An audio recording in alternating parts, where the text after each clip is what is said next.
It's April 1st, but this is not an April Fool's joke. This is the Renault 5.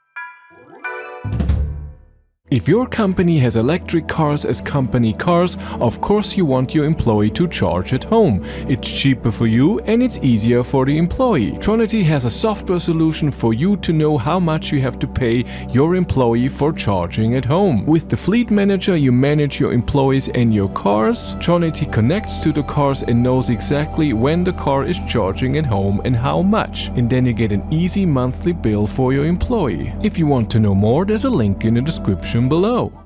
The Renault 5 you can have with 3 different motors and 2 different batteries. With the small battery, 40 kilowatt hours, you can have a 95 horsepower motor or a 120 horsepower motor. And a 95 horsepower motor doesn't even have DC charging, only 11 kilowatt AC charging. WLTP range with the small battery 310 kilometers. With the big battery, the 52 kilowatt hour battery, you can also have a 150 horsepower motor. There you get 410 kilometers WLTP range and it can charge with 100 kilowatt. The small battery with the bigger motor, 120 horsepower, can do DC charging with 80 kilowatt. Both take around 31-32 minutes. All of them have a top speed of 150 kilometers an hour. The acceleration, of course, is a bit different.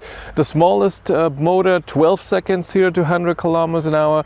The middle one, 9 seconds. And this one here with 150 horsepower, 8 seconds. Trunk space is, of course, with a small car like this, a bit limited.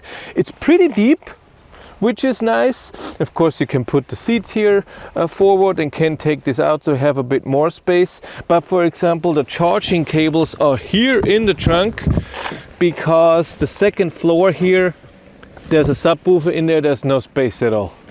And there is no frunk.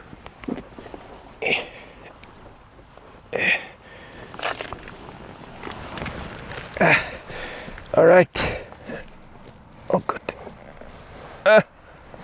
Okay. No. So space on the rear seat. I have this seat in my position. I'm 180 centimeters tall, 6 feet. And I cannot put my feet underneath this seat when it's all the way down. So I have the driver has to put the seat up. My foot is now crooked and my other foot is on the other side. There's no space at all for a grown-up here in the back when there's a taller, not short grown-up sitting there. There's a little pocket here. We have window opening. We have no air vents. I don't see any USB-C charging. I don't see anything. No. And no armrest. No. And no armrest. Just a light here in the back. And by the way, headspace was okay in the back. In the front, it's a bit different. I have a lot of headroom. I had a lot of space. This car has manual seats, and I noticed that this front here is too long for someone who's short for their legs, and it has to be angled down. So the electric seats are a bit better. I have my normal window, mirror control in here. Locking is, can I lock? There. Locking is here in the middle. I have a few buttons for the climate. Have my auto hold, 2 USB-Cs, a 12 volt outlet. Steering wheel we're gonna do in a second. Wireless charging, a tiny little pocket here in the middle. We have 2 lights. We have a light and a mirror up here, which is nice, and the main screens and everything. Let's get through all the buttons. Number 1 here on the left side is your personal assist. You can, if you press it, you switch between my safety perso or all safety on, which is so cool. You have to press it twice, and then everything you saved for your assist system will be taken care of, like the overspeed warning, lane assist and stuff like this. But I want it on all on so we can hear it later. You can adjust your light. Then first stock on the left of your steering wheel is light and indicator and fog lights. On the right we have 3 stalks on the top. Your gear, when you put it into, it can be in D, no regen, or B, strong regen, and of course reverse. Then your wipers for the rear and the front, and then audio control, where in the back you can do next song, previous song with a little wheel, and on the side when you press both it's mute, and then up and down is the volume, and on top of it you can change the source. Under your main screen you have the temperature button, airflow, maximum defrosting, rear defrosting, auto, recirculation, AC max, where the air should go off. Underneath we have locking and the hazards, and down here our parking brake and auto hold. On the steering wheel we have on the right button the multi-sense, which is your drive modes. We have comfort, eco, sport, personal. You can adjust everything in infotainment system how you want your drive mode. On the left of your steering wheel we have our cruise control, steering assist and everything. You can just turn it on with set, your distance, resume, turn it off, the mode which you want to use. And on the right we have the change of your screen. It can be like this, where you can see how much power you're using and how much regen. Then your map, Google Maps, because we have Android Automotive in here. Your assist system, or your speed can be in the middle like this. And then on the right we have up and down buttons, because this can be nothing. Your music, your eco monitor, your trip or your odometer, and both at the same time, your range and your average consumption. And you can of course press OK to reset this.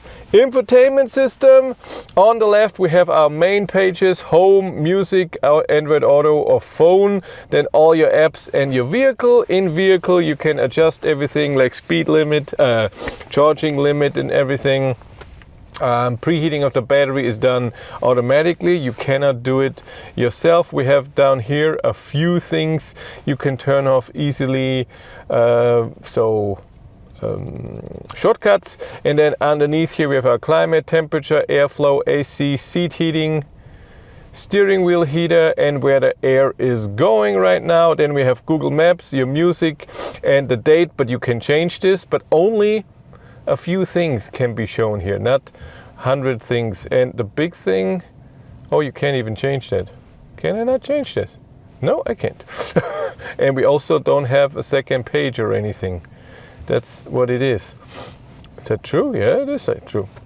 Because those are the widgets. You can have a lot of apps. You can have Spotify on here, YouTube music, which in this car don't work because the internet connectivity, you have to buy that. I didn't buy that. But let's drive a bit. The Renault 5 drives not extremely comfortable. That's not what it's for. But it's also not mega go-kart feeling and mega uncomfortable. It's like the Mini Cooper. So I prefer that, but it's still bumpy. It's not the most comfortable seats. Again, with the adjusting is not amazing. Can we get the speed warning?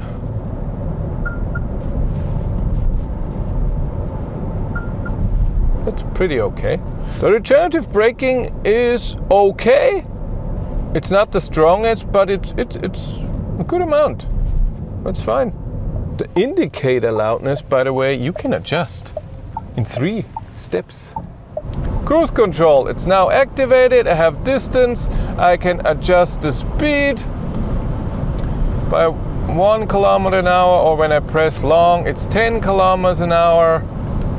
That's nice. And we have steering assist as well, but of course with the mode button we can turn that off so we can steer. Acceleration time, sport mode, I'm at 71%, but winter tires, 18-inch.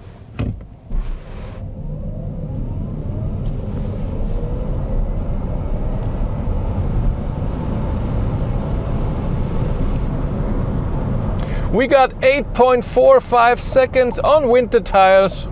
That's okay.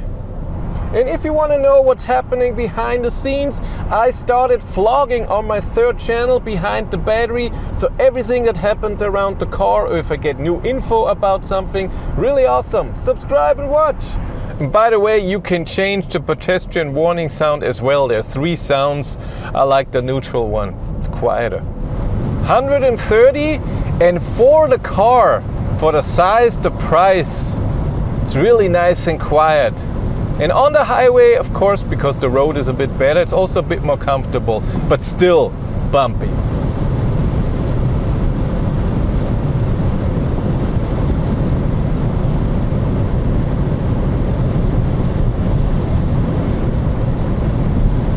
"155 is our top speed on the speedometer. It should be 150 real speed. And it's okay. It's not fast, hello, but doesn't move around. It's not loud. That the quietness in here is really remarkable. I hear wind noise. That's it. The Renault 5 is a cute little car. This version, which I would recommend, with a bit more power, with good DC charging, that if you have to go a bit farther, you can still charge a bit. Big battery, like I said, a bit more power, and you should get also a bit more features, so you get your comfort in there. It's just way nicer. Yes, the car starts the small battery at 28,000, and I think this is 31 in Germany. Still, I think it's a nice package and it's a cute little car. If you want to follow me on Instagram, BatteryLife1, but that's it for me. Thank you much for watching. Have a great day and take care. Bye.